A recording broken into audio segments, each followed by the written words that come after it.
মহারাষ্ট্রের ২৮৮টি বিধানসভা আসনের ভোট গ্রহণ শেষ হয়েছে বুধবার।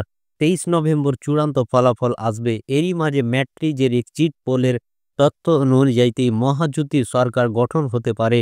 মহাজোটী ১৫০ থেকে ১৭০টি আসন পেতে পারে।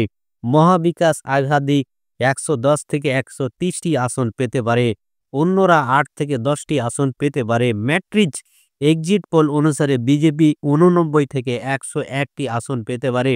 শিন্ডে গোষ্ঠী ৩৭ থেকে ৪৫টি আসন পেতে পারে। অজিত পাওয়ারের খাতায় ১৭ থেকে ২৬টি আসন যেতে পারে।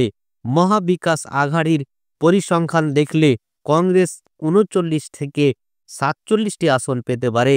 শিবসেনা ২১ থেকে ২৯টি আসন পেতে পারে এবং শরদ পাওয়ারের দল ৩৫ থেকে ৪৩টি আসন পেতে পারে। ভোট ভাগের নিরিখে মহারাষ্ট্রে মহাজোটী ৪৮% ভোট পেতে পারে এবং মহাবিকাশ আঘাদি ৪২% ভোট পেতে পারে। ১০% ভোট অন্যের খাতায় যেতে পারে। এক্সিট পোলের ফলাফল স্পষ্ট হয়ে গেছে রাজ্যকে কে সরকার গঠন করতে পারে। এবার মহারাষ্ট্রের মহাজোটী ও মহাবিকাশ আঘাড়ির মধ্যে লড়াই। এই প্রথম মহারাষ্ট্রে বিধানসভা নির্বাচনে শিবসেনা ও এনসিপি দুই দলে বিভক্ত। এনসিপিতে বিভক্তর পরে একটি দল অজিত পাওয়ারের নেতৃত্ব রয়েছে এবং অন্য দল এনসিপি শরদ পাওয়ারের নেতৃত্ব রয়েছে। শরদ পাওয়ারের দল কংগ্রেসের নেতৃত্বাধীন বিরোধী মহাবিকাশ আঘাড়ি জোটের সাথে রয়েছে। অপরদিকে তার ভাইপো অজিত পাওয়ারের নেতৃত্বাধীন এনসিপি রাজ্যের ক্ষমতাসীন মহাজোটী জোটের সাথে রয়েছে। একইভাবে শিবসেনাও দুই দলে বিভক্ত। এতে একনাথ শিন্ডে এক গোষ্ঠীর নেতৃত্ব দিচ্ছেন এবং উদ্ধব ঠাকরে অন্য দল শিবসেনার নেতৃত্ব দিচ্ছেন।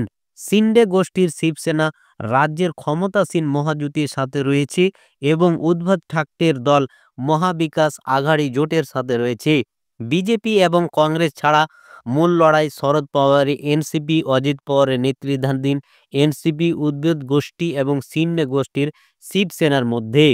মহারাষ্ট্রে ১৪৯টি আসনে বিজেপি নির্বাচনে প্রতিদ্বন্দ্বিতা করছে। শিন্ডে গোষ্ঠীর শিবসেনা ৮১টি আসনে এবং অজিত পাওয়ারের নেতৃত্বাধীন এনসিপি ৫৯টি আসনে প্রার্থী দিয়েছে।